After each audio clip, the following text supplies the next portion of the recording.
একটি মানে সংবাদ আজকে প্রকাশিত হয়েছে প্রথম আলোতে, সেখানে বলেছে জুলাই অভ্যুত্থান, হাসপাতালে কাতরাচ্ছে ওরা, মিলছে না অর্থ। জুলাই আগস্ট গণ অভ্যুত্থানে আহত হয়ে রাজধানীতে 2টি হাসপাতালে এখনো চিকিৎসাধীন রয়েছে 127 জন ছাত্র জনতা, অসহ্য যন্ত্রণায়। এখন এটার প্রশ্নের উত্তর দেন আমাকে, আমি এটা জানতে চাই। এই এই যে হাসনাত এবং সার্জিস, তারা এখন তাদের এই মানে কি বলো জনপ্রিয়তা রিগেইন করার জন্য স্ট্যান্ডবাজি করছে, এবং প্রধান উপদেষ্টা একটিবারের জন্য তার খোঁজ খবর নিচ্ছেন না। উনি ওনার সম্পদ বৃদ্ধি করছেন, উনি ওনার কোম্পানি বৃদ্ধি করছেন, উনি ওনার ধান্দায় ব্যস্ত। আমার প্রশ্ন, এই জুলাই অভ্যুত্থানের এই ক্ষতিগ্রস্তরা, ভিকটিমরা কেন কাতরাবে 8.5 মাস পর্যন্ত?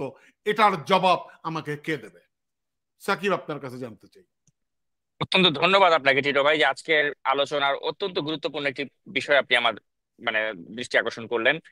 আমি মনে করি যে এই একটি কারণেই কিন্তু এই অপদার্থ অযোগ্য ইউনূসের সরকারের লজ্জা থাকলে এই মুহূর্তে পদত্যাগ করা উচিত। যে তিনি দায়িত্বভার গ্রহণ করার পরে প্রায় 9 মাস হতে চললো, তার সবচেয়ে ফার্স্ট প্রায়োরিটি হওয়া উচিত ছিল যে জুলাই আন্দোলনে আমাদের যারা বীর যোদ্ধা, যারা হাত হারিয়েছে, পা হারিয়েছে, চোখ হারিয়েছে, তাদের চিকিৎসার ক্ষেত্রে যেন ন্যূনতম কার্পণ্য না হয়, এটা দেখা কিন্তু তার দায়িত্ব ছিল। তিনি তো তা দেখেননি। তিনি কি করেছেন?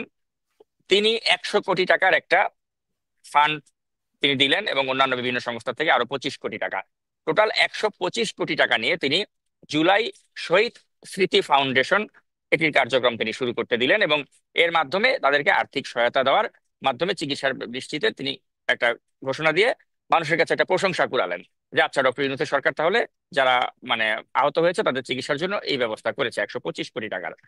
ওয়ারেজ এই যে 125 কোটি টাকা, যেটা মানে অপর্যাপ্ত টাকা, যেটা দিয়ে তিনি এদেরকে চিকিৎসার নির্দেশ দিলেন, তার চেয়ে প্রায় 6 গুণ, অর্থাৎ 666 কোটি টাকা তিনি তার গ্রামীণ কল্যাণের জন্য কর মওকুফ করিয়েছেন ডক্টর ইউনূস। আপনি চিন্তা করেন যে এই ব্যক্তিটা কতটা লোভী, কতটা ব্যক্তি স্বার্থকে তিনি প্রাধান্য দেন, যে তার এক প্রতিষ্ঠান গ্রামীণ কল্যাণেরই আদালত থেকে নির্দেশনা ছিল 666 কোটি টাকার কর দেয়ার, ক্ষমতায় বসে আগে 666 কোটি টাকার কর মওকুফ, এক ঘোষণায় তিনি ওটা মওকুফ করে দিয়েছেন।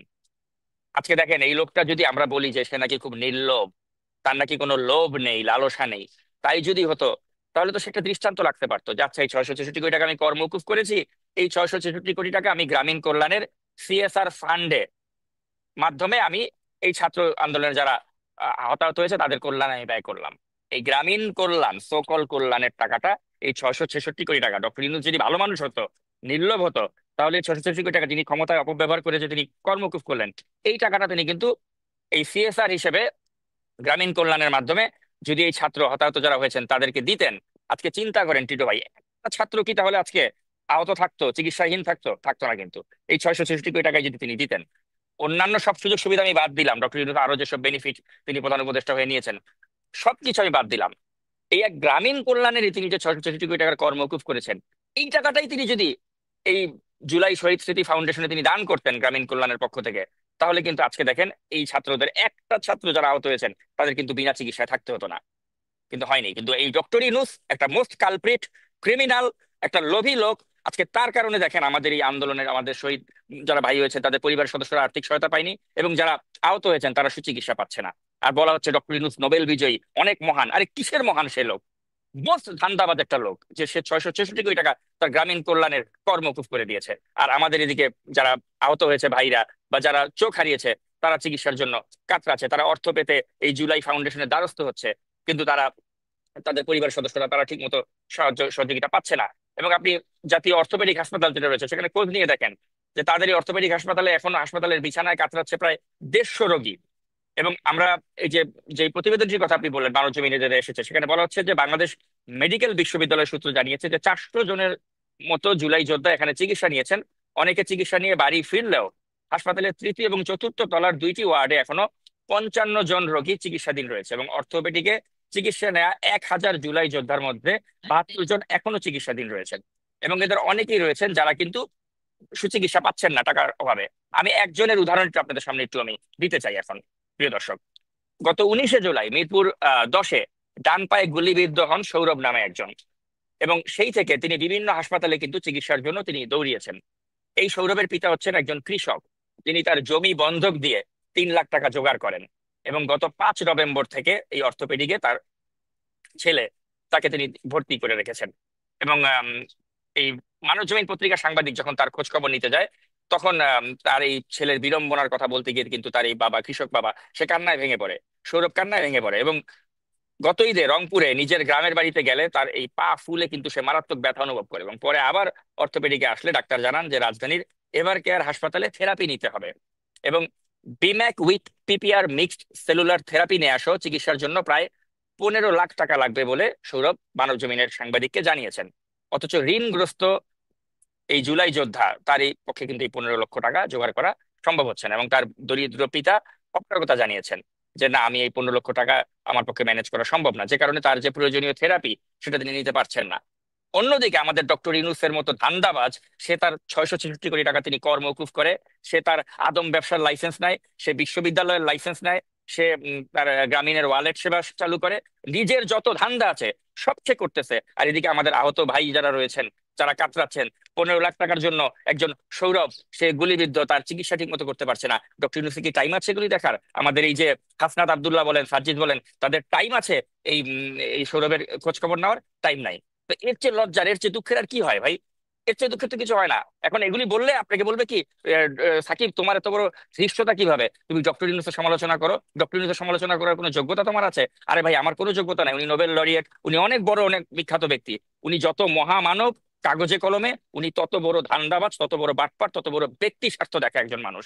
অতএব আমি মনে করি আমাদের জাতি হিসেবে আমাদের অত্যন্ত দুর্ভাগ্য যে একটা শেখ হাসিনার মতো দানবীয় ফ্যাসিস্ট 15.5 বছর আমাদেরকে স্বৈর শাসন দিয়ে গেছে, আর হাসিনার পরে তার চেয়েও বড় একটা লোভী ব্যক্তি স্বার্থ দেখা একজন মানুষ আমাদের ক্ষমতা এখন বসে আছে, যার নাম হচ্ছে ডক্টর মোহাম্মদ ইউনূস। আমি ধিক্কার জানাই তাকে, আমি নিন্দা জানাই তাকে, যে তার মতো একজন লোকের কারণে আমাদের আজকের এই জুলাই আন্দোলনের যারা আহত, আমাদের যারা ভাই ব্রাদার রয়েছেন, তারা এইভাবে হাসপাতালের বেডে তারা কাতরাচ্ছেন, তাদের চিকিৎসার বন্দোবস্ত আমরা করতে পারছি না। আমি আমাকেও ধিক্কার জানাই, আমরা নিজেরাও আমরা মনে করি অপরাধী যে আমরা আমাদের ভাইদের চিকিৎসার ব্যবস্থা করতে পারিনি। না, এখন প্রশ্ন হচ্ছে সাকিব, আপনি যে এত এত এই যে কনফ্লিক্টের কথা বললেন, কনফ্লিক্ট অফ ইন্টারেস্ট, কিন্তু আমাদের একটা জিনিস আমরা একটু মানে বোঝা দরকার আছে। এটা বোঝা দরকার আছে এই জন্যই সাকিব, যে আমাদের এই যে পীর সাহেব যাকে আমরা বলি, যে ব্রাহ্মণ পীর সাহেব, উনি একটি শব্দ ব্যবহার করেন না, কিন্তু উনি, উনার তো অনেক জনপ্রিয় মানুষ উনি, এবং উনি যে উনার জনপ্রিয়তা আমাদের থেকে অন্তত 20 গুণ বেশি। তো উনি কিসের একদম 20 গুণ বেশি? আমাদের থেকে 1000 গুণ বেশি। 1000 গুণ বেশি। তাহলে আপনি বলুন যে উনি একটি শব্দ ব্যবহার করেন না, উনি খালি ওই বিএনপির ভুল ধরতে উনি ব্যস্ত, বিএনপি কে নিচু দেখাতে ব্যস্ত। মানে কি, মানে মানে এটার এটার এটার উত্তর কে দেবে? মানে এটার উত্তর আমরা কোথায় পাবো?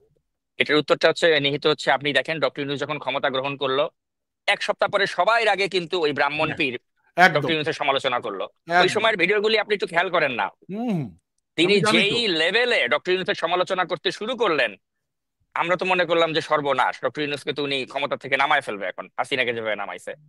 কিন্তু যেই মুহূর্তে এই সরকারের ভেতরে তার প্রিয় ফরহাদ মজহার ভাইয়ের স্ত্রী উপদেষ্টা হলো, তার প্রিয় খলিল ভাইকে যখন নেওয়া হলো, তখন থেকে তিনি আর কোনো সমস্যা নাই। কারণ আর কোনো আমরাই তো এখন আমরাই যদি থাকি ভাই, তখন তার সমালোচনা করার প্রয়োজন নাই। না। আমার ফরহাদ মজহার, ওনার স্ত্রী আছে উপদেষ্টা, আমার প্রিয় খলিল ভাই আছে এখানে, তাহলে আমি কেন এই সরকারের সমালোচনা করব, তাই না? অতএব ওরা যা করতেছে এটাকে ডিফেন্ড করব। আর এরা চইলা গেলে যে বিএনপি আসবে, ওই বিএনপি রে ঠেকাও, এর লেগে এখন প্রতিদিন একটা করে বিএনপির বিরুদ্ধে ভিডিও বানাও। তো এখন কথা হচ্ছে কি, আমাদের জনগণ এত স্টুপিড না, জনগণ তো এগুলো বুঝে। আপনি ব্রাহ্মণ পীর হতে পারেন, আপনি অনেক জনপ্রিয় হতে পারেন, আপনার ইউটিউবে অনেক সাবস্ক্রাইবার থাকতে পারে, আপনি অনেক জনপ্রিয়, অনেক কিছু, কিন্তু কথা হচ্ছে কি, জনপ্রিয়তাটাকে কাজে লাগিয়ে যখন আপনি পিপলকে মিসগাইড করবেন, দিনের পর দিন মিসগাইড করবেন, একসময় কিন্তু জনগণ কিন্তু এটা বুঝে যাবে। অতএব আপনি দীর্ঘ সময় ধরে জনগণকে বেকুব বানাতে পারবেন না। আপনি দেখেন না, মুফাসসিলের কথা আমি বলছিলাম, এই মুফাসসিল ইসলাম কত জনপ্রিয় ছিল এক সময়। আমি আপনি অনলাইনে আসার আগে মুফাসসিল রাজনৈতিক বিষয় নিয়ে আলোচনা করতো, মুফাসসিলের এত সাবস্ক্রাইবার ছিল। আজকে কই সেই মুফাসসিল? তার কি আর হুম, সেই হুম, হুম। জনপ্রিয়তা আছে? নেই। ধরে রাখতে পারেনি। অবস্থানটাকে ধরে রাখতে গেলে আপনাকে জনগণকে ওই মিস ইনফরমেশন, ডিসইনফরমেশন আর নিজের পার্সোনাল পলিটিক্যাল এজেন্ডা নিয়ে যদি আপনি আগান, সফল হতে পারবেন না। হবে না। আপনি জনগণের পক্ষে কথা বলেন, কনসিস্টেন্টলি বলেন, জনগণের ভালোবাসা আপনি পাবেন।